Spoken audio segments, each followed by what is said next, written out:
Hey guys, what's up? So today I want to talk about a horological mystery that is 54 years in the making, and that has to do with this watch, a Bulova Sea King from 1972. My sister lives in Utah, and she knows I like watches, and one day I got a text from her, this is probably 2 years ago now, and she said, "Hey, do you like this?" She was at some thrift shop or antique store or something, and this watch was for sale, I want to say for $42. And I was like, "Yes, I do." And so she bought it, sent it to me, and I just absolutely fell in love with it.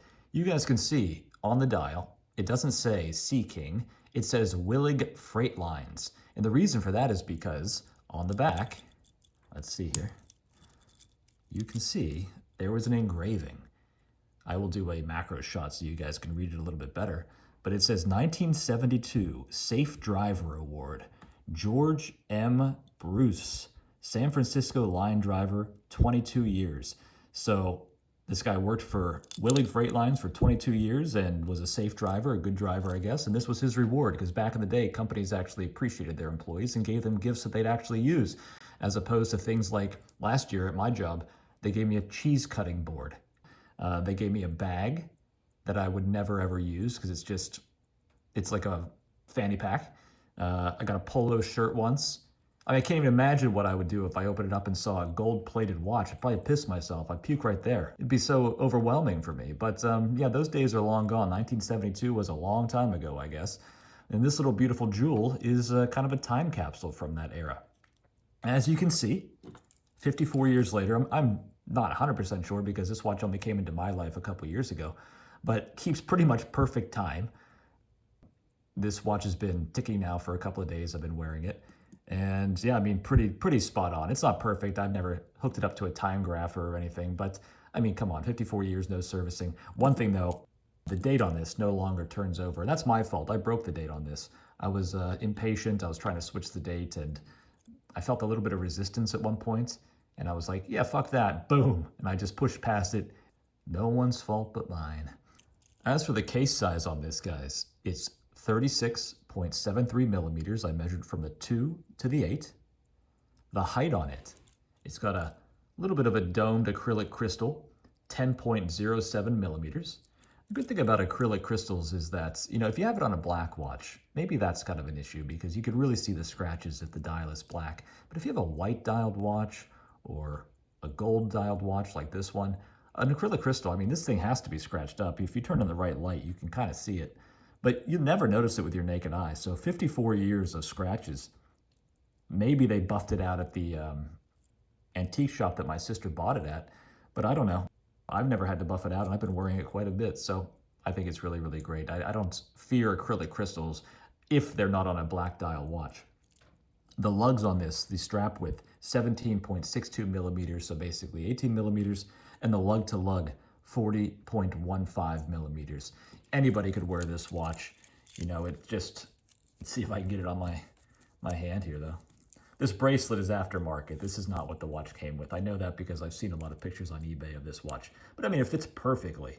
It's just such a cool, old school look to me. It looks like something that maybe a guy would wear golfing in Florida. Almost like my retirement watch, solid gold. It would also look really good, I think, on a brown leather strap. The bracelet's super janky. Part of me wants to get a new bracelet for it. But this one works, and like I said, the date doesn't work, and so I'm not going to invest a ton of money in this. I'm never really going to get it serviced. I can't imagine what that would cost. It just wouldn't be worth it, but it's got a really pretty movement in it. It's a 17 jewel unadjusted. It's got a beautiful gold color. I don't really know what everything on it means. It says 11 ANAC on the rotor, so not really sure what that stands for, and I'm too lazy to look it up. The crown is unsigned. And yeah, as you guys can see, right on the dial, somebody hand-painted Willig Freight Lines, which is really, really cool. I think that's really, really charming. Who knows who did it? Maybe Bulova did it. Maybe they had an art department or something. I don't know.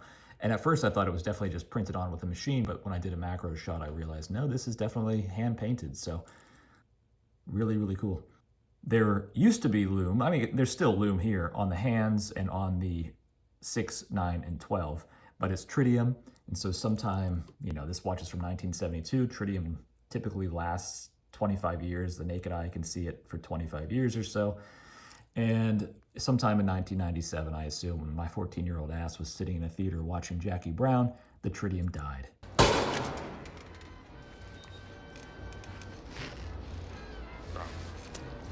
What the fuck happened to you, man?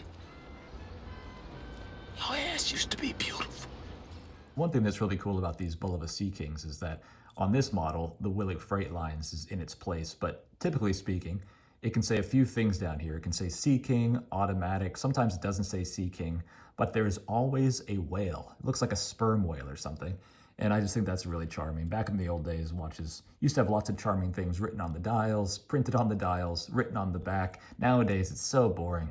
Everything just says 200M for 200 meters, or maybe it'll say automatic. No one ever puts the joule count on anymore. No one ever puts anything interesting on. What's this one? This one says radio controlled, which is honestly a little bit corny. I wish it didn't say that. WR 20 bars, so basically 200 meters water resistant, and titanium. I didn't need it to say titanium right on the dial. This watch here, they should have written Citizen bigger up top, put a bigger ProMaster symbol down at the bottom, and then Eco Drive below that or something.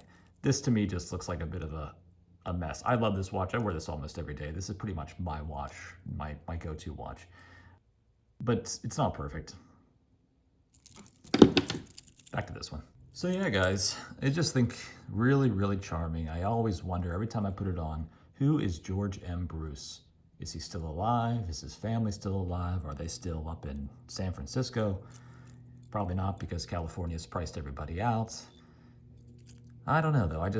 I hope he's doing well wherever he is, if he's still around. He'd be an old man by now. He's working for this company for 22 years. Let's assume he started when he was 20. So that's 42 years already, plus 54 more years. George is getting up there around 100 if he's still around. So if he is, if anyone knows George M. Bruce or the family of George M. Bruce, let me know. I'd be happy to give this watch back to him or to them. And you got to prove it, of course. I'm not just going to give it to anyone who claims they know George M. Bruce. But if you can prove you do, let me know. The way I see it, this watch belongs to him, and I'm just kind of holding on to it. So anyway, you guys take it easy. Talk to you next time. Adios. George, George, George. George, George, George, George. George, George,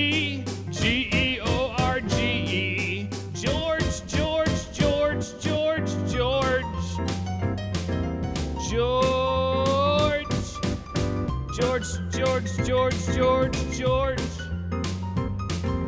George, George, George, George. Do not get into watches.